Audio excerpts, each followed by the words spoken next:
নমস্কার বন্ধুরা, আজ আমি আপনাদের একটা শিক্ষামূলক গল্প শোনাব। গল্পটি কেমন লাগলো অবশ্যই জানাবেন। তাহলে আসুন গল্পটি শুনে নিই। অঙ্কের শিক্ষক একটি অঙ্ক দিয়ে বললেন, তোদের মধ্যে যে অঙ্কটি পারবে তাকে আমি একজোড়া জুতো গিফট করব। সকল ছাত্র অঙ্কটি সঠিক উত্তর দিল। শিক্ষক বললেন, আমি তো একজনকে জুতো দিতে পারবো।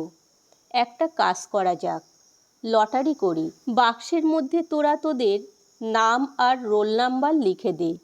ছাত্ররা তখন নাম রোল নাম্বার লিখে বাক্সে রাখল। শিক্ষক বাক্সয় একটু ঝাঁকিয়ে চোখ বন্ধ করে একটি কাগজ তুললেন।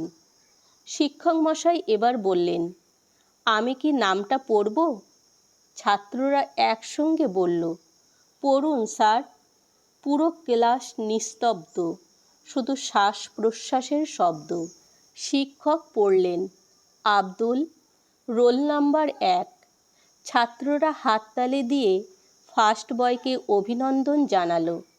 শিক্ষক মশাই পরের দিন একজোড়া জুতো নিয়ে এসে বললেন, তোরা সকলে মিলে জুতোটা ওকে পরিয়ে দে। টিচার্স রুমে ওই শিক্ষকের চোখে জল দেখে সহকারী শিক্ষক জিজ্ঞাসা করলেন, স্যার, আপনার চোখে জল কেন? শিক্ষক জুতোর ঘটনা খুলে বললেন, আব্দুল ক্লাসে একমাত্র ছাত্র যে কিনা খালি পায়ে স্কুলে আসে। আমি ওর কথা চিন্তা করে কঠিন অঙ্ক দিলাম। সবাই অঙ্কটি সঠিক উত্তর দিল। সবচেয়ে অবাক লাগলো, লটারির বাক্স খুলে দেখি সকল ছাত্রই তাদের নিজের নাম না লিখেছিল আব্দুল, রোল নাম্বার 1, যাতে করে জুতো জোড়া আব্দুল পায়।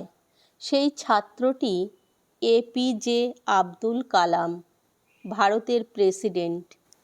তাহলে বন্ধুরা, আজ এই পর্যন্ত। দেখা হচ্ছে পরের নতুন কোনো ভিডিও নিয়ে।